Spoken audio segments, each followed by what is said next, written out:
Hay una observación, preocupación compartida por los venezolanos que residen en Estados Unidos ante una decisión por parte del gobierno de Donald Trump en darle fin a el beneficio de estatus de protección temporal. Si bien es cierto, su nombre define esto, digamos, de manera temporal, es necesario entender que son muchas las personas, muchas las familias que en el lapso que ha tenido el estatus de protección temporal, muchos de ellos no han podido estabilizar un estatus migratorio superior, distinto, más prolongado y definitivo. Y ahora hay esfuerzos por parte de diversas organizaciones a favor de las libertades civiles. Una de ellas ha introducido de manera colectiva, encabezando el esfuerzo de muchas organizaciones, activistas, una demanda en contra del Departamento de Seguridad Nacional en un distrito localizado en California, con el propósito de frenar este tipo de decisión. Vamos a consultarlo con el abogado John de la Vega. Él es experto en asuntos de inmigración. Si nosotros queremos consultar nuestro estatus, nuestra situación migratoria, hay que acudir a quienes más lo saben, a quienes pueden, en este caso, darnos el panorama necesario para evitarnos decisiones que puedan incluso cambiarnos el resto de nuestra vida. Y por eso, John de la Vega está con nosotros. Muchísimas gracias, John. Gracias a ti por la invitación el día de hoy. John, ¿qué fue lo que se introdujo hoy en esta Corte de California? Otra costa distinta a donde nos encontramos. Pareciera que hay garantías de que puede haber un dictamen por parte de quienes llevan la dirección de este juzgado. Cuéntanos, por favor. Bueno, y ciertamente tenemos buenas noticias para la comunidad, porque ya la Alianza Nacional del TPS, junto a 8 tepecianos, ciudadanos venezolanos que se están viendo afectados por estas medidas, han decidido demandar al gobierno federal e intentar suspender o bloquear esas medidas que tomó esta administración, que primero decidió cancelar las medidas que había tomado el presidente Joe Biden en sus últimos días de su administración, que había extendido ambos TPS del registro del 2021 y 2023 por 18 meses, y también intentar suspender en estos momentos la decisión que ha tomado esta administración de no extender el TPS de aquellos que se les vence la primera semana de abril del 2025. Así que esto es sumamente importante porque podríamos tener como desenlace o como conclusión un precedente legal si el Departamento de Seguridad Nacional tiene toda esta discreción para poder cancelar o no los programas como lo está haciendo esta administración. A ver, abogado, en el día de hoy también el Departamento de Seguridad Nacional le ha puesto un cierre al capítulo de TPS a favor de los haitianos. Teniendo esto en el escenario, no podemos comparar las dos comunidades porque se trata de eventos catastróficos distintos. Incluso la prolongación del TPS a favor de los haitianos data de mucho tiempo en el pasado. Esto no deja quizás un sinsabor, algo de poca esperanza de lo que pueda suceder con el de los venezolanos. Bueno, una tendencia que estamos viendo de esta administración que de manera arbitraria ha estado cancelando, suspendiendo primero el programa de Venezuela y ahora el de Haití.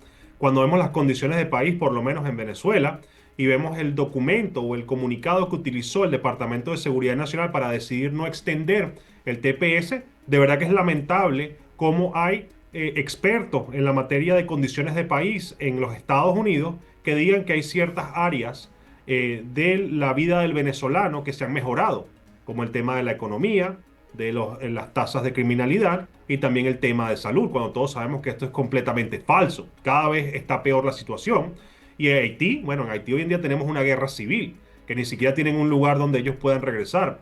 Y esto me parece muy negativo porque le estás quitando la protección del TPS a estas personas que tienen un estatus en los Estados Unidos, están trabajando legalmente, están aportando a la comunidad, y cuando se los quites, estas personas van a buscar otras protecciones, porque la mayoría de los venezolanos no se van a regresar a Venezuela y los haitianos tampoco se van a regresar a Haití. Así que esto va a colapsar el sistema migratorio porque probablemente un porcentaje muy alto vaya a pedir otra protección, como por ejemplo el asilo, que ya tenemos cifras récord de casos que están en espera de entrevista. Sí, esto también es una evidencia de que el sistema migratorio estadounidense está colapsado desde hace bastante tiempo. Es una queja que se viene arrastrando, un reclamo que vienen anunciando las distintas organizaciones. Lo sucedido ayer, abogado, lo anunciado ayer en la mañana pareciera también que detuvo, si estuviéramos en tiempos del pasado, detuvo las imprentas, porque se cambiaron todos los titulares. En horas del mediodía hubo un congelamiento de los beneficios para determinados programas. ¿Cómo afecta esto a quienes están amparados por el parol humanitario, por TPS? Lo conversamos incluso ayer. Sí, bueno, específicamente serían aquellos beneficiarios del parol humanitario que se encuentran en los Estados Unidos, cubanos, haitianos, nicaragüenses y venezolanos, que deseen aplicar a otro beneficio migratorio adicional, por ejemplo, el asilo, la residencia por ley de ajuste cubano, el TPS y hasta permiso de trabajo por otras categorías. Lo que el gobierno nos ha dejado saber es que tendrá una pausa administrativa, que estos casos ellos van a analizarlos de una manera mucho más rigurosa para ver si desde el inicio, cuando ese beneficiario del parol llegó a los Estados Unidos, hubo algún tipo de fraude, indicios de fraude, omisión de información, fabricación de elementos para que ese parol fuera aprobado y ellos pudieran ingresar al país.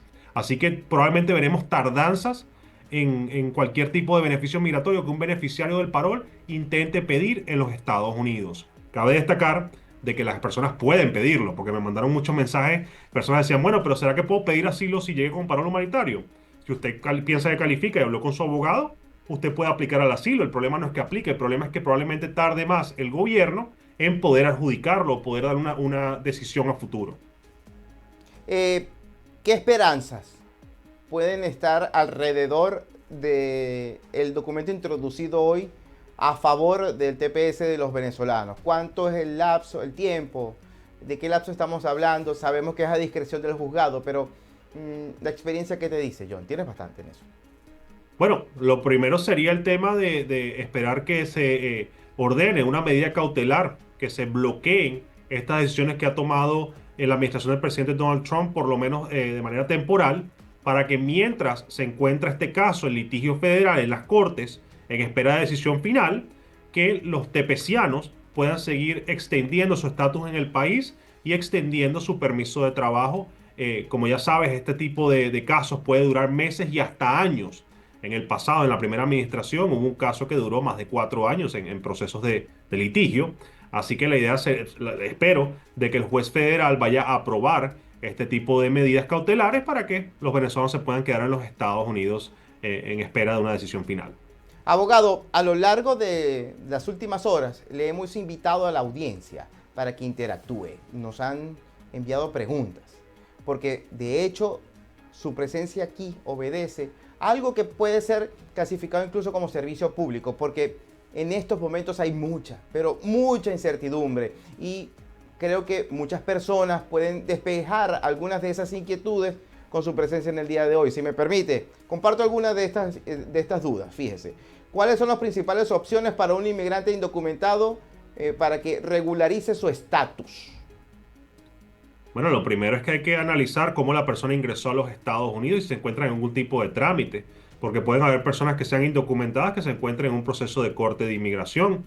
Existen, claro está, peticiones familiares, peticiones laborales. Si la persona tiene miedo de regresar a su país de origen o si ha sufrido persecución en el pasado, el asilo pudiera ser una opción. Si ha sido víctima de crimen, el visado U también puede ser una opción. Todo va a depender al final del día de la viabilidad y el caso en específico de la persona, pero que busque asesoría lo antes posible porque es bueno tener una estrategia, especialmente en estos momentos que no quieres estar 100% indocumentado, sino que quieres ver si calificas a otros alivios migratorios para poder estar protegido en el país o por lo menos que te dé la posibilidad de estar en un trámite en espera y que el gobierno no te vaya a considerar como prioridad de deportación. Otra de las preguntas. Estoy obviando los nombres porque no quiero compartir la identidad de estas personas sin su permiso. ¿Cómo están afectando los retrasos en las cortes de inmigración a los solicitantes de asilo y otros casos? Lo estuve ventilando hace tan solo minutos, pero explíquenos más de eso, por favor, abogado. Hoy tenemos más de 1 millón de casos en espera en las cortes de inmigración y se acaba de informar de que esta administración ha estado despidiendo a jueces federales. Muchos de ellos llevan años ya adjudicando solicitudes, así que probablemente veamos tardanzas. La prioridad del gobierno en estos momentos probablemente sea procesar de manera expedita a todos aquellos que estén llegando por la frontera en los últimos 6 meses y probablemente tengan audiencias finales en cuestión de 180 días o menos del momento que se presenten en la corte. Pero si recibes una notificación diciendo de que tienes una audiencia preliminar dentro de 5 años o más, no te sorprendas, no eres el único. También si el gobierno decide cancelar tu cita y reagendarla, no eres el único. Te lo puedo asegurar ahorita, es porque el gobierno de los Estados Unidos está pasando por muchos cambios drásticos y vamos a experimentar más tardanzas.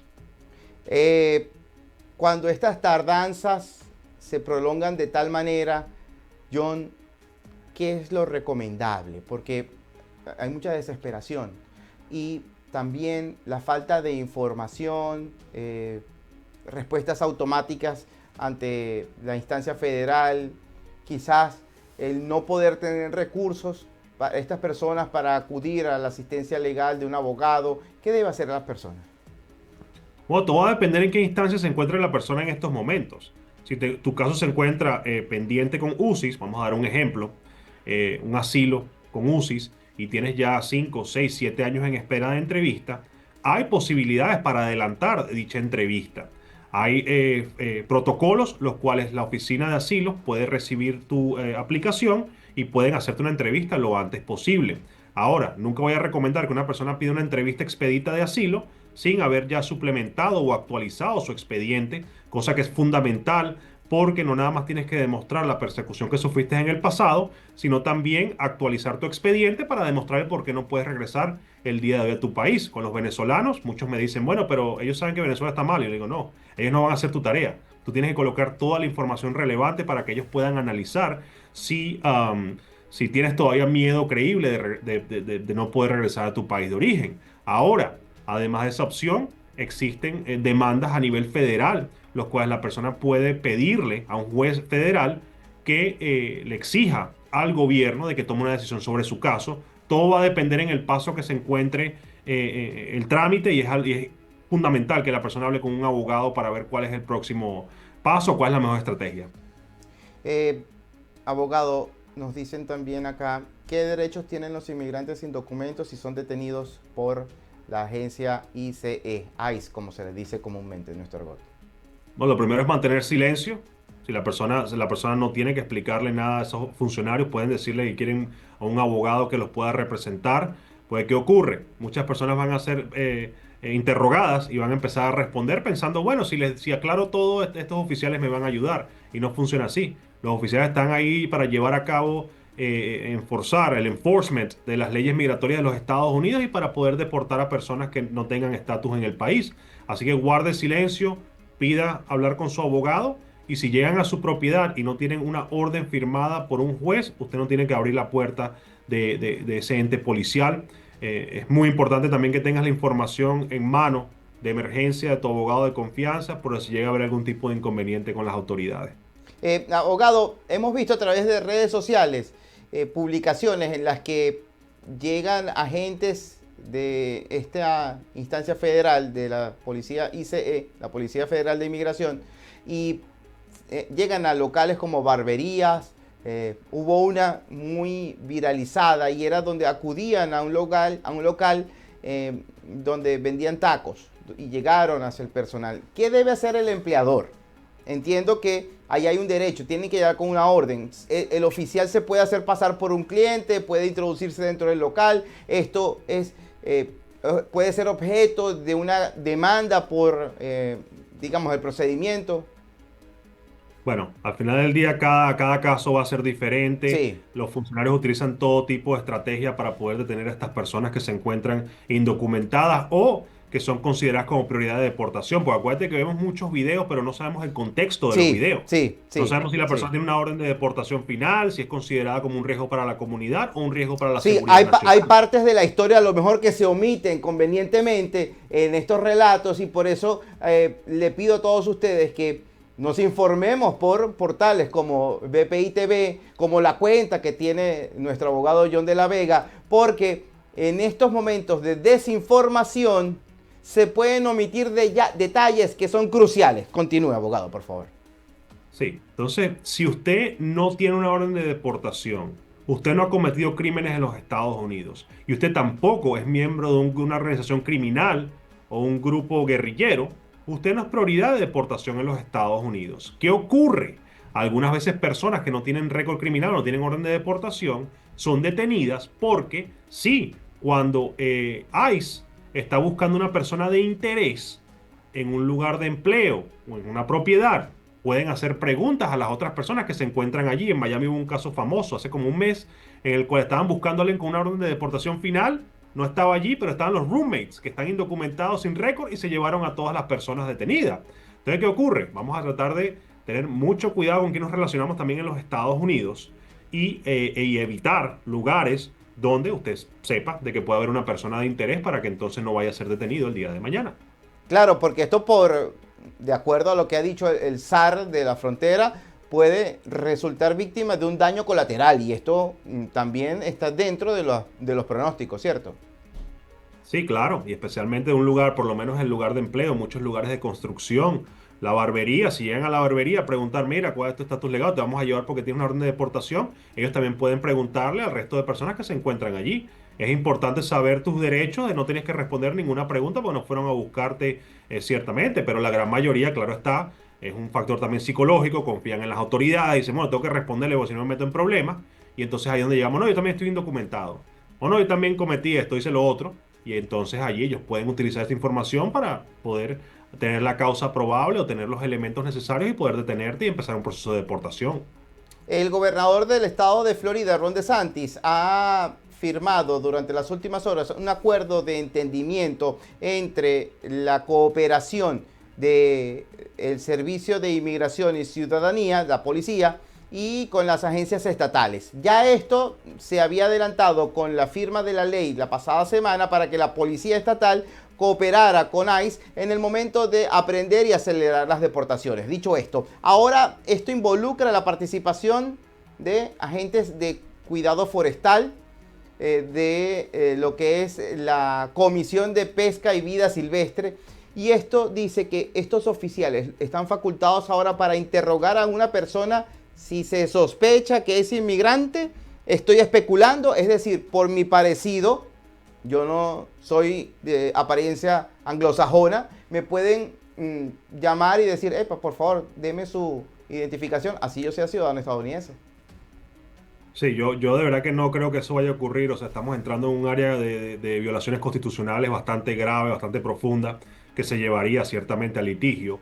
Yo creo que donde va a haber la mayor cantidad de contacto con autoridades migratorias es cuando la persona es detenida, por lo menos en un traffic stop, si la persona comete algún tipo de ilegalidad en el tema de cuando está manejando. Muchas personas se meten en problemas por manejar sin licencia, por comerse una luz, por manejar bajo las influencias. Y en ese momento, claro, le vas a dar la posibilidad a un encuentro con las autoridades que te van a preguntar y te van a referir directamente, porque en la Florida las autoridades están obligadas a trabajar con el gobierno federal para poder llevar a cabo estos procesos de deportación.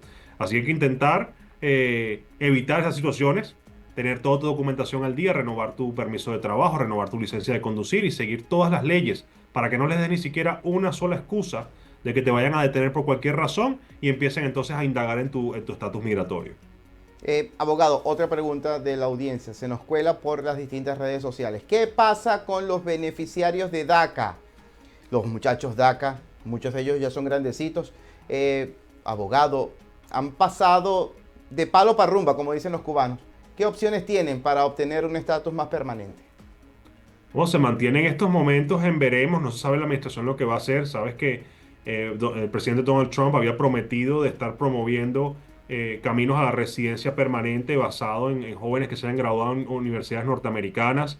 También él estuvo hablando que quisiera que el Congreso pasara leyes codificadas en referencia a los jóvenes Dreamers, pero por los momentos se están enfocando más que todo en el tema de deportaciones y no nos han dado más actualizaciones de qué piensan hacer con este programa. Estaremos muy pendientes, pero sí, o sea, ellos, el enfoque ha sido completamente en el tema de expulsiones de los Estados Unidos y también de entendimientos con otros países para poder llevar a cabo estas deportaciones. Vale la pena mencionar que durante la presidencia número 45 de Donald J. Trump, al momento en que había severos enfrentamientos entre el Congreso, donde Nancy Pelosi era la presidenta de la Cámara, uno de los puntos para evitar el shutdown del gobierno que se extendió por cierto tiempo, allí se ofreció estabilidad para DACA y en ese momento la presidenta de la Cámara no aceptó estas condiciones. Cerramos este paréntesis y menciono la siguiente pregunta. ¿Cómo puede un inmigrante protegerse legalmente si enfrenta un proceso de deportación? Un proceso de deportación sería un proceso de corte de inmigración, que algunas veces utilizamos, tengo corte de inmigración, pero la realidad es que sí, el gobierno está activamente intentando deportarte de los Estados Unidos y va a requerir que apliques algún tipo de alivio migratorio. Si tienes miedo de regresar a tu país de origen sería el asilo. Si quieres hacer una petición familiar también, el ajuste de estatus puede ser en la mayoría de los casos realizarlo en la corte de inmigración.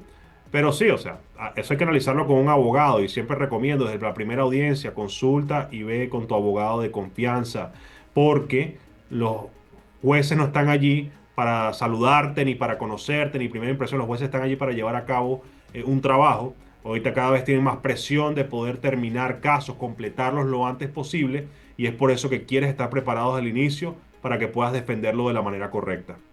Eh, ¿Qué impacto tienen las nuevas restricciones o permisos de trabajo en los solicitantes de asilo? En este momento no existe ningún tipo de restricciones adicionales para los solicitantes de asilo. Lo único que pudiéramos ver sería probablemente aquellos beneficiarios del parol humanitario que pidieron asilo y están pidiendo el permiso de trabajo por asilo. Puede ser que el gobierno realice unos filtros más rigurosos acerca de este tipo de casos, pero de resto tenemos 5 años de vigencia de permiso de trabajo por categoría C08, que sería asilo pendiente. Si califica para la renovación, hazlo lo antes posible, por favor. Muchas personas me dicen, no es que no tengo el dinero, no es que cualquier tipo de justificación y literalmente les queda una semana para que se les vence el permiso de trabajo y después nos quejamos de Trump, nos quejamos del gobierno, es culpa nuestra que no podemos, tenemos que tener nuestras prioridades al día y tiene que ser renovar el permiso de trabajo si calificamos por lo menos 180 días antes de que se venza el que tienes en tu cartera en estos momentos. Abogado, culminamos con una pregunta que es crucial para nuestra audiencia. ¿Por dónde lo pueden contactar para las dudas que quedaron todavía acá pendientes? Ciertamente, tenemos oficinas en la ciudad de Miami, atendemos en materia migratoria a nivel nacional. Nuestro número de teléfono es 305-456-3474. Nuestro correo electrónico es info@delavegalaw.com y nos puedes conseguir en las redes sociales, en YouTube, La Hora del Inmigrante, y por Instagram, Twitter y TikTok también, John de la Vega Law. John, muchísimas gracias. Gracias por esta profunda participación en el sentido de aclarar toda esta larga lista de comentarios y de preguntas, de inquietudes que todavía muchas de ellas se quedaron por fuera. Estamos seguros que en la próxima oportunidad vamos a seguir indagando en el despeje de todos estos miedos que tienen los integrantes de la comunidad de inmigrantes que acá en Estados Unidos en estos momentos está tratando de resolver su vida para el resto de lo que le queda acá en este país. Muchísimas gracias por tu participación. Gracias a ti por la invitación. Seguro que sí.